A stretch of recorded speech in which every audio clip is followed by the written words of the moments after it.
habis lari ini ya. Kantin lah kita yuk.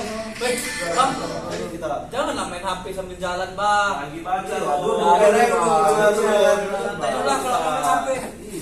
Baca-baca apa sih kayaknya penting benar sambil jalan. lagi baca berita. Tahu nggak penolakan masyarakat Aceh terhadap kebijakan yang mengambil wilayah Aceh ke Pulau Sumatera Utara. Kan lagi ribut-ribut Yang lagi rame. Yes bro. Lagi viral. Yes ya bro. Emang gimana itu bang? Ya tentang bagaimana masyarakat Aceh merasa itu miliknya. Jadi ada kebijakan yang dikeluarkan oleh Kemendagri. Tapi ngomong-ngomong kebijakan, kita lagi ada tugas juga nih, kebijakan masyarakat. Apa ada juga? Adalah polisi brief bro. Kita bahas tentang pemasyarakatan dulu lah. Baru kita menjaga Wah, negara iya. ini. Benar. Teringatnya tugasnya kayak mana? Punya aku itu ini bang. Jadi di lapasku itu kan sebenarnya kalau kita melihat Indonesia ini sebagai negara kepulauan, pastinya kita ini konsumsi terbesar kita adalah perikanan. Ya, negara-negara Kepulauan, kita kan maritim. Jadi sebenarnya 40% sumber pangan kita itu adalah dari perikanan. Dan 7% adalah ikan lele. Karena ikan lele ini paling kayaknya suka lah, semua umur ini suka sama ikan lele ini karena dia enak kan. Nah, jadi itulah aku sebenarnya di tempatku sana di lapasku itu budidaya ikan lele. Nah, mana itu? aku di lapas kelas 2 Kota Metro di Lampung. Nah, jadi sebenarnya aku itu sebenarnya ingin merekomendasikan sebuah kebijakan untuk peningkatan kapasitas ekonomi mandiri narapidana melalui inovasi produk berbasis budidaya ikan lele di lapas kelas 2 Kota Metro. Jadi kenapa sih sebenarnya pengen aku kembangkan itu karena tadi itu kita negara maritim dan juga kita ini nampaknya konsumsi ikan lele ini besar. Jadi aku pengen kali lah untuk mengembangkan inovasi produk ikan lele ini. Kenapa? Ya karena itu tadi lah sebenarnya di Metro juga banyak yang pesenin konsumsi ikan lele, tapi kenapa kita ini nggak bisa meningkatkan nilai jual dari ikan lele itu sendiri? Jadi sebenarnya yang kulihat ini permasalahan dari sana itu kayak kurang mungkin promosi keluar dan juga produk-produk yang dijual itu cuma bahan mentah. Kenapa kita nggak bisa merekomendasikan produk olahan dari ikan lele itu sendiri? Iya, bisa lele asap, habis itu bisa kerupuk kulit lele, ataupun ada juga abon lele gitu loh. Jadi sebenarnya ini bisa kita upgrade penjualannya untuk meningkatkan dari narapidana itu sendiri juga. Jadi pengennya kita bisa dengan cara meningkatkan, kita bisa melakukan pelatihan, kita bisa membesarkan lahannya itu jadi juga untuk pembesaran ikan lele dan juga budidaya itu sendiri. Keren juga lah. Jadi itulah untuk rekomendasi rekomendasi kebijakanku membangun itu. ekonomi mandiri Iya. terhadap narapidana ini. Jadi narapidana memiliki skill kebijakannya keren wah.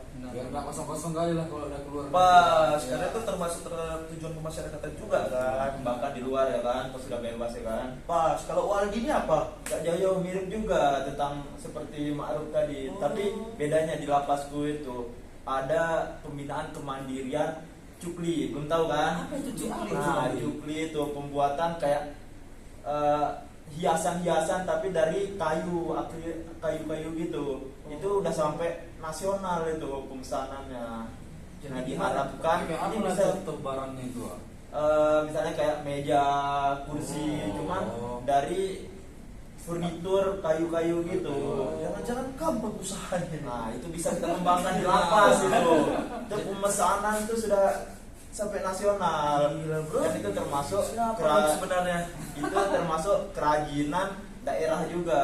Benar. Nah, di sini saya berharap untuk pembinaan sendiri ini bisa diteruskan ke lapas-lapas lainnya karena ini bisa dibilang untuk penjualannya cukup manis besar, kalau bisa go internasional lah nih. Jadi abang-abang itu di mana posisinya itu bang? Lokasinya tempat abang? Di Lombok Barat itu kearifan lokal itu termasuk, cuman udah sampai nasional.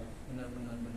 Itu diharapkan itu untuk warga binaan sendiri untuk dilatih ke depannya supaya di saat di luar dia bisa buka sendiri juga.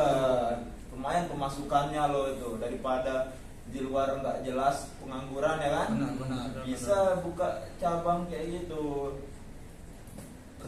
Kedepannya kita keren harapkan juga ya. coba berarti punya kami ini adalah bagaimana kamu buat kebijakan dari cukli tadi itu yang termasuk kearifan lokal. Jadi nggak semua punya ya kan, dia bisa juga nilai jual daerah itu diekspor Iya. sampai ke internasional ya. Nah, itu dia poinnya. Karena kearifan lokalnya itu yang harus kita kenalkan ke seluruh Indonesia maupun dunia.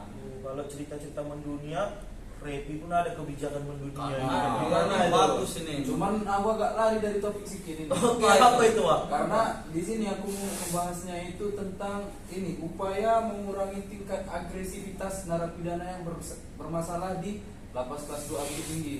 Jadi di sini aku menjelasin dulu lah dikit tentang agresi ini. Jadi agresi itu tindakan ingin merugikan seseorang atau kelompok. Bahaya tuh. Nah, Nggak iya. suka dia ya. Ya intinya apapun bentuknya lah. Jadi ada beberapa macam bentuk-bentuk dari agresi ini. Yang pertama itu ada agresi fisik atau langsung. Jadi dia kontak fisik lah. Nah, ada juga agresi verbal. Jadi kayak ngancam-ngancam. Ya, Omongan-omongan Ya, aja. omongan. Sama ada juga agresi rasional atau sosial. Jadi kayak berkelompok iniin satu orang gitu. Bully. Geng. Oh, Geng, bully ya, gitu. bully Bully, ya. juga ya.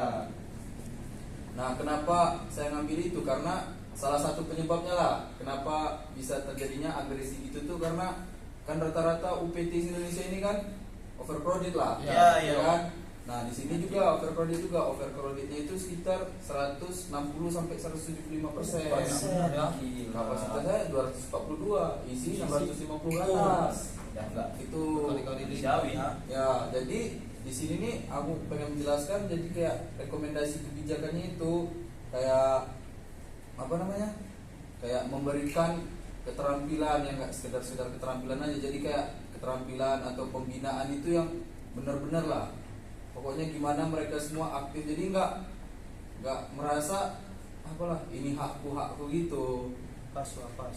Jadi kayak salah satu cara untuk mengurangi agresi itulah. Jadi kayak mereka aktif dalam program pembinaan, baik itu rohanian maupun pembinaan keterampilan. Jadi Bukan, ya kan? untuk mengurangi Mengurangi gesekan-gesekan agresi itu itu. ya. Jadi Betul. dilakukan Bermanfaat. Kegiatan yang bermanfaat. Tapi sebenarnya obrolan kita ini bermula karena Bang Heruda ini loh. Oh iya, Jadi dari kenapa tadi dia siapa mancing aja sih ya. bawa HP sambil jalan? Penting bener ini kayaknya Jadi bahasannya. gini, kalau aku itu kebijakan itu memang nggak jauh-jauh juga dari Repi. Bagaimana mengurangi agresi verbal, agresi apa? Tapi aku itu melakukan pendekatannya melalui perilaku. Jadi aku itu ngambil judul itu behavioral public policy dalam mengubah perilaku negatif. Wah, contoh kayak namanya agresi verbal, pertengkaran, juga resistensi terhadap program-program pembinaan. Itu yang aku ambil. Wah, jadi behavioral public policy ini sesuai banget sama kita pemasyarakatan yang dalam penegakan hukumnya itu kita bergerak dalam bidang perlakuan. Tetapi behavioral public policy ini dia itu terhadap himbauan dan perlakuan. Wah, jadi kalau kamu pernah melihat itu orang itu merokok itu nggak disalahin, tetapi dia dikasih himbauan papan merokok dapat membunuh. Iya. Walaupun masih banyak yang merokok, Iya. tapi minimal gambar paru-paru bolong itu Itu menakut-nakuti. nampak. Wah, Iya. nah itulah yang Pesan tersirat. itulah yang kebijakan yang sedang kubuat. Wah, Benar, jadi kita benar. itu melakukan pendekatan dalam bidang perlakuan. Wah, sama kayak kita mendekati cewek. Wah. Nah, Bagaimana iya, kita iya, itu itu, Wah. memperlakukan dia sehingga dia juga dulu hatinya Love bergerak. bombing. Sama juga, Wah. Love bombing. Sama juga Iya, iya, kayak iya. ke warga binaan. Wah, warga binaan ini kan kita tahu mereka ini orang yang bermasalah di kalangan masyarakat sehingga mereka perlu kita bina. Nah, cara pembinaannya bagaimana mereka kalau melakukan agresi verbal? Wah, bagaimana mereka kalau melakukan resistensi terhadap pembinaan? Oleh karena itu kita melakukan pendekatan secara public policy, yaitu contoh himbauan. Apabila melakukan pertengkaran maka PP cabut. Benar. Aturan larangan, Secara tidak langsung. aturan-aturan larangan, Jelas tertulis. meminjam uang, Nah. utang judi, merokok sembarangan, itu perlu hal kecil tapi berdampak besar Betul. terhadap kebijakan itu. Jadi ini bukan tentang hanya warga binaan, tapi juga tentang bagaimana meluluhkan, menaklukkan seseorang melalui perilaku. Perilaku itu sangat penting. Jadi dari obrolan kita berempat ini sebenarnya bisa kesimpulan ini aku sama Bang Adi ini kita untuk memajukan penjualan inilah ya untuk meningkatkan Ya. dari narapidana sendiri dan juga Bang Heruda sama Revi ini untuk mengurangi kegiatan-kegiatan yang tidak bermanfaat Negatif. dengan meningkatkan kegiatan-kegiatan yang lebih Positif. positif. Benar. Jadi benar. sebenarnya kita di sini semua adalah melakukan analisis kebijakan. Iya. Kita di sini semua pada tahap rekomendasi kebijakan. Betul. Karena kebijakan itu boleh dari mana aja, Wak? Eksternal boleh, internal boleh. Selagi itu baik. Baik. Yes. Makanya ada disebut rekomendasi kebijakan. Kita dapat berhak memberikan rekomendasi kebijakan tergantung aksi kebijakannya nanti.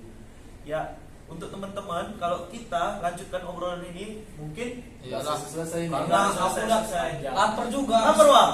Apa lagi, Wak? Habis Puasa, lari, Wak. Puasa, Wak. Habis lari Habis tadi. lari, Wak. Ayolah, ayo kita ke kantin dulu lah, yuk. Habis ini. Pokoknya kebijakan ini bermanfaat Untuk untuk masyarakat. masyarakat. Khususnya, Wak, pemasyarakatan. Jadi mari kita akhiri, wabillahi taufiq wal hidayah. Wassalamualaikum warahmatullahi wabarakatuh.